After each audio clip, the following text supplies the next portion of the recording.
Time now for sports on 104.7 The Cave. Here's Ned Reynolds. Mike, the intern Ned Reynolds, back to work on a Monday morning. Team USA for the first time in a very long time got gold in men's hockey. I'm so glad. Well, I was up because I have a 5-year-old, so of course I watched that entire thing. But man, did you get a chance to watch it? Yes, almost all of it.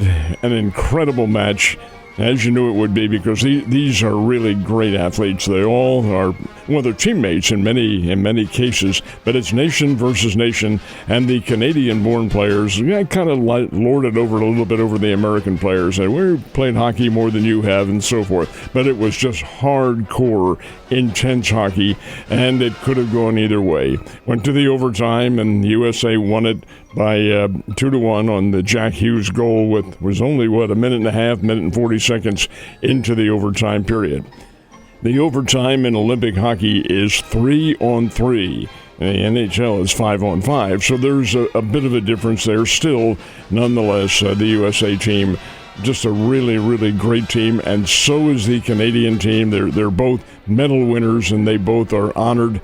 I found it interesting, though, that they didn't often mention this, but it is on the same date as probably the United States' greatest victory ever certainly in Olympic competition and maybe in many other sports, and that's the Miracle on Ice in 1980.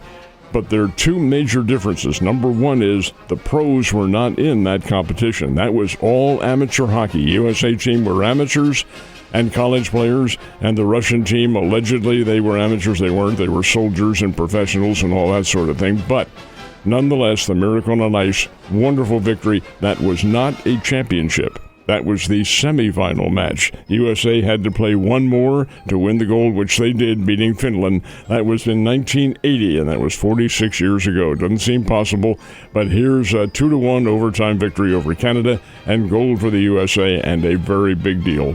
Hughes, man, getting his teeth knocked out and then going and winning the whole damn thing with that golden goal. Great competition, and what a way to end the Winter Olympics. Now that that's over with, they get, like a week off before the NHL starts back up?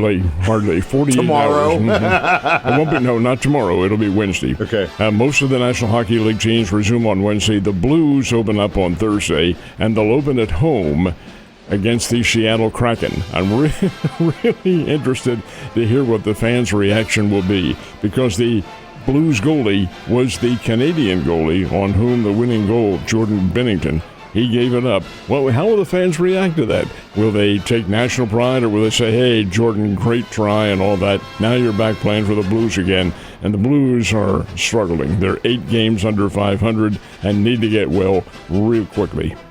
Well, again, I hope after yesterday, hockey got some new fans, because what a great sport, and you got to be a tough dude to pull that off, especially after being in another country, the jet lag, all that stuff. Woof. Well, while they were freezing their butts in Italy, it looked like there was a nice little weather this weekend for a golf tournament, huh? The one round was not. The Friday round was a little bit on the cold side, but Saturday and yesterday were pretty good. And Jacob Bridgman, the youngster out of Clemson University, gets his first victory, 18 under par, very first win. He beat Kurt Kitayama and Rory McIlroy by 1 stroke. They both tied for second place, but that's a big win. The event, of course, was the Genesis Invitational, which is hosted by Tiger Woods. So Jacob Bridgman has the great personal pleasure of having the trophy presented to him by Tiger himself, who may be coming back. He has designs on the Masters coming up in April, but we'll see. Nonetheless, Jacob Bridgman, first pro victory ever. He's a very good golfer. The Missouri State Bears not having a lot of luck as of late. They're really snake bit. Missouri State should, really, in all honesty, should have won their game in Miami on Saturday against Florida International. The Florida International team, the Owls, they're okay. They're not a great team, but the Bears should have had them. The game was lost in the first half when the Bears only scored 22 points, but they did close the gap, and it was a 3-point shot virtually at the buzzer that won the game for Florida International. I don't know, Mike, it's a very strange thing. This Bears team just simply can't seem to find that winning niche. They are in a slump. There's no question about that, and they better get out of it because the tournament is closing in. Now, the baseball Bears, that's another story. They played Ole Miss. Ole Miss is a national power. Ole Miss is undefeated on the year and is, national champion 2 or 3 years ago. So they are pretty doggone good. Bears had their chances, but they couldn't climb the mountain down in Oxford, Mississippi. Couldn't quite get over the top. Yesterday, for instance, out-hit Ole Miss 8-5, but Ole Miss wins the game 3-2. And winning the game that's what you're doing. You're scoring the winning runs. The first game, the Bears had their chances, had the lead in the game, allowed Ole Miss to score 5 runs in the first inning. The Bears were shaky, but did come back, hit the ball. But the fact is, they just can't seem to find that winning niche. Is it a surprise? Not really. Ole Miss is really, really good, and so are the Bears. Don't misunderstand. But Coach said early in the season it's going to be an experiment as they go on because he's still mixing the lineup and finding out who's going to be the starters on whom he can count every time out. And therein lies the key. You've got the consistency of the team. Yeah, they are both pretty good, but the Bears basketball team especially has to put their foot on the accelerator now, and the baseball team, well, they'll get a chance to get well tomorrow when they play Oral Roberts. Man, not good news. Hopefully they can right that ship soon. We did have some racing going on in Atlanta yesterday.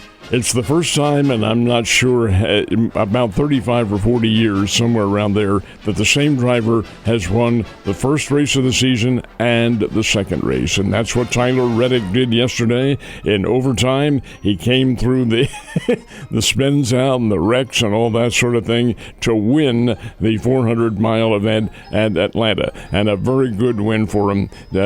Chase Briscoe, who is the Bass Pro Shops driver, was right there at the edge, but couldn't quite get over it, and Tyler Reddick wins. So we've got, I can't believe I'm saying this, we actually had a full weekend of baseball. Major League got spring training started this weekend. Royals, Cardinals, both active. So how'd they look? Royals and Cardinals both won. The Cardinals, of course, won in the Grapefruit League, beat the Houston Astros 6-5 yesterday, and the Royals continue to show some very good power. Now, keep in mind, Kansas City has played well in spring training for a number of years, and it's been a little bit misleading, not terribly, but a bit misleading. I don't think it is this year. This is a pretty good team, and the Royals beat the Milwaukee Brewers 7-3 in Phoenix, so those teams will continue. Cactus League play in Arizona and the Grapefruit League in Florida. Ned, have a wonderful Monday, and I will see you tomorrow.